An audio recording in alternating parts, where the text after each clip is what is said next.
Hello, this is Marie Lundi, your trusted real estate advisor. And so if your home is on the market and you're just getting started with your marketing efforts, congratulations. I know that it took a lot to get your home market ready. And so today I want to talk about what you can do to optimize your first open house and all of the open houses to come. Hey, by the way, if you've been enjoying my videos, feel free to subscribe to my channel, give it a like, and also forward it to your friends.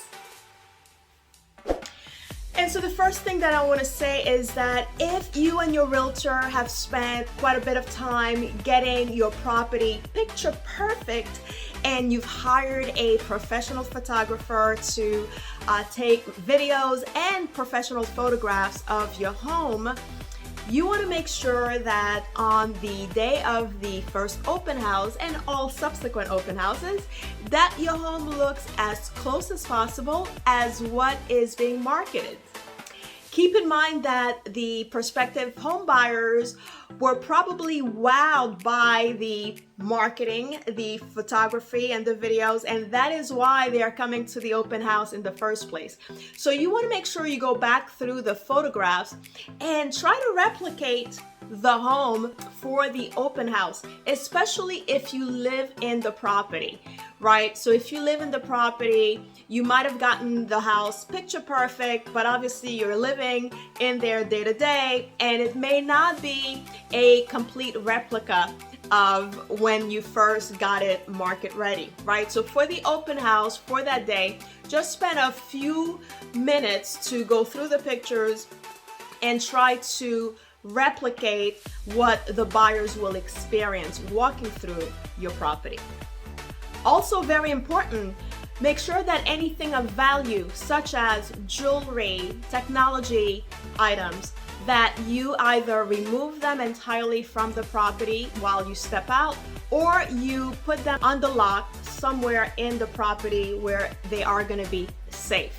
Of course, there's always going to be a real estate professional in the property walking with the buyers, but you may have situations where there are multiple individuals in your home and you just want to make sure that you're smart about your personal belongings, and anything of value that may go missing, feel free to once again put them away, take them with you while you step out from the home.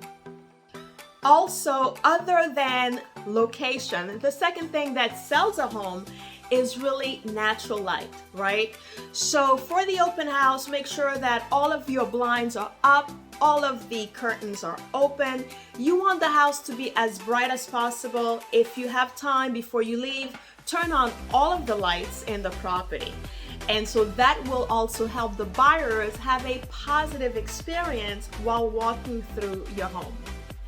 Also, along those same lines, when I host an open house, I like to bring some music, some upbeat music with me. I also like to have a candle burning as well, and all of that is to create an emotional connection between your home and the buyer. And so if you have some music on your own that you would like to leave playing before you leave, feel free to do so. And once again, beautiful aromas throughout your property can only help with the sale. Lastly, you want to budget enough time to leave before the open house, perhaps 45 minutes to 30 minutes before the open house. And as well, come back perhaps 30 minutes to 45 minutes after the open house, because sometimes open houses tend to kind of go over the allotted time, which is all a positive thing, right? If buyers want to stay in the property and experience it a little bit further, that's all positive. So make sure you budget enough time beforehand and also after the time frame for you to come back to the property. And so I hope that this information was helpful. If you would like to discuss this matter further, please don't hesitate to contact me.